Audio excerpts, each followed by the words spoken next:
this is a yes and storytelling game. You're going to agree and contribute to what your partner is saying. Can anyone, in fact, Jenna, can you shout out a one-word suggestion for this story? If Jenna's with us. No? Ian, can you shout out a one-word suggestion? Bear. Okay, I heard pear from Jenna. A pen. A bear. Oh, a bear. This is a story about a bear.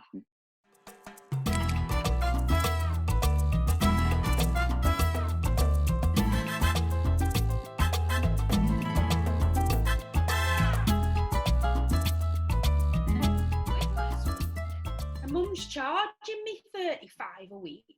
Jess, play with that surprise that you just went like that on the information that your sister's getting money from your mother. So play with your feelings around that. What, so you're getting money off Mum? What do you mean money off Mum? Like, are you giving her money? I give Mum £35 a week. £35 my £50. But yeah, Mum still gives me a bit of pocket money. Goes straight in my piggy bank. Jenna, that doesn't seem fair, does it? Jenna, play with how made up you are that your mum still gives you money. You know, some piggy bank, you know. When I'm like 21, I plan on breaking that piggy bank and I think I'm going to have enough for a car. You'll feel the love. You'll feel that vibe.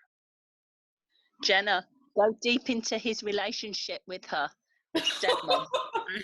And Ian, go into the fact that you are the golden child and you can get away with anything. You know, she's actually married dad today. Like, and you're... anything, and the actors want to play something one way, but then you say, oh no, actually just do this, focus on that. So you take that directorial role, I guess. Good. Jess, what about you when you were watching? Like, what's the gain from watching a game and trying to escalate the game? What do you gain from that as an improviser? It really makes you listen to what's happening, and you have to process the scene and try to pick out the fine details. So you know where to escalate, and yeah, it just teaches you really. It's really good insight.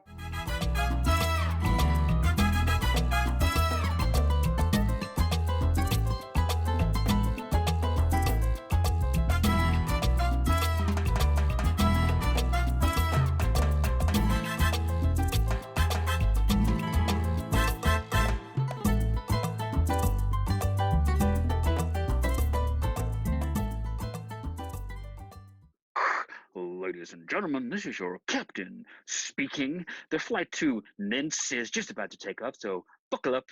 Off we go. Think about what go in. And scene. Brilliant. Excellent. Round 3 is the most heightened exaggeration. It goes into the ridiculous. Here we go. Oh my God. I've got to get off. I've got to get off. I'm so scared my seatbelt's not working. Sit down. Calm down. I've got this for you. Take this. Wait. Take that. And here's a bit of my whiskey. Take it with that. All will be okay. Yeah, the life and times of Frederick Timms. Anyone can jump in to start off the game. Come on, dear Frederick. Come on, dear. It's time for you to go to bed. But Mum, I don't want to go to bed yet. I need to continue writing my book. But you've had your bath. I've given you your milk and biscuits. I know, but I've been writing this fairy tale about this lion who becomes a king. Because you're not paying any attention. And quite frankly, I'm not sure about any of this writing. Why don't you write some history? Why don't you learn your kings? Just sit at that table and work.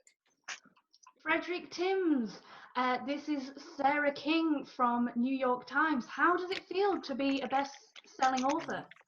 Well, Did you say you want to go TV series then film? Yes, TV series then film, yes.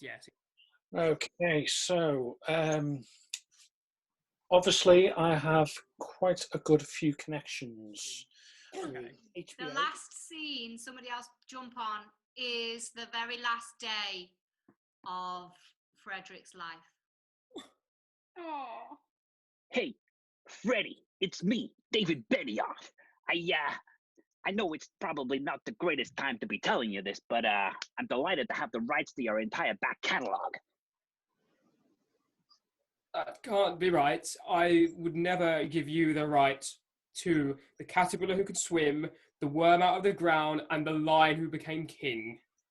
Well, the breakout room with Ian and Jenna when we did the two people being observers. It was probably one of the best scenes I've ever seen, and it made me laugh so much. I know it's really good for me because I've been on my own since the start of lockdown now, and that really made my day. It's probably made my entire lockdown just that one moment. That's how much I love it. Let's give Josh a clap. That was ace. Thank you, Josh. And Ian, what was your your circle of awesome today? The same as Josh, to be in that scene and just laugh so much. Like we came back out of that group and we were still laughing about it for ages, and there was a couple of callbacks to it, but it was kind of funny because it was an in-joke, because only the ones in the room knew what we were doing every time. I think the exaggeration building on games. Both times I was in the last scene of really exaggerating. That was really fun. And just I think probably for me it's that last game, particularly like Ian's again coming up with like another wig. And Jess? I just like that we really had a laugh tonight. I thought it was hilarious. There were a few times where I had to turn my mic off because I just burst out laughing. I didn't want to disturb the scene. I enjoyed Whack-A-Mole as well. That was fun. Yeah. Well done. Thanks, Jess. Jenna? Mine was the breakout room because it was like being in a bubble, and it was a really cool, fun bubble, and it was hard to then break out of that, but it was really good. And Sherry? Oh, I've got to say, I just love Game of the Scene. It was just such fun. The four of us had such fun. I love both scenes. I love doing my scene with Josh, and I love watching Jenna and Ian. It was just such a laugh. It was just good fun. Brilliant. Loved it. Thank you everyone so much for coming on to Improv Online. It's been super fun. Your scenes were really great, and it was just so lovely to see you all laughing and being creative and imaginative and working well together. Okay, great. Thank you everyone for coming on, and keep sharing the links and stuff like that to all the events, and bring people along with you. And have a good week, or however many days until I see you again. Oh, See you See you on Wednesday. See you Wednesday. Yeah, bye everyone.